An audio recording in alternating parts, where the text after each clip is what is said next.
This is our automatic pick and place machine, assembling a PCB.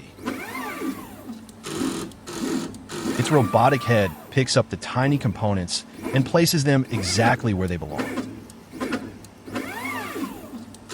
In this video, we'll walk you through how this process works.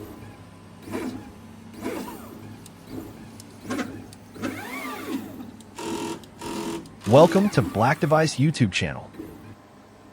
The pick and place is part of our SMT line for prototyping and production, which we use in a wide range of projects.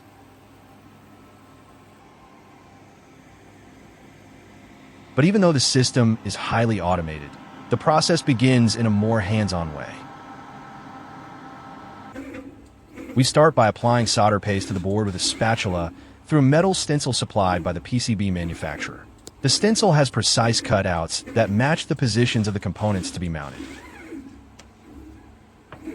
Once the solder paste is applied, the board is placed on a tray that feeds it into the SMT production line. On the computer, we load the program that corresponds to each board, and we prepare the components for the pick-and-place machine. Most components come in reels, while larger ones are supplied in trays.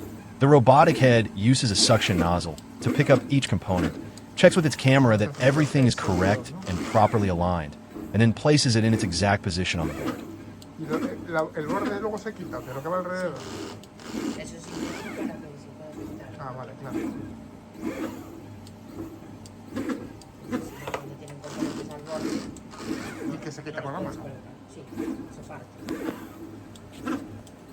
When this process is complete, the board with all components in place comes out at the other end of the machine and continues to the reflow oven.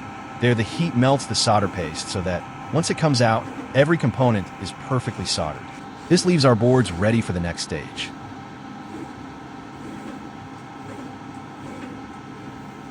Our SMT line gives us independence and flexibility to quickly prototype, test different hardware versions, and produce small series of our PCBs. So what do you think about this system? If you have a project where we could help, get in touch with us. Thanks for watching.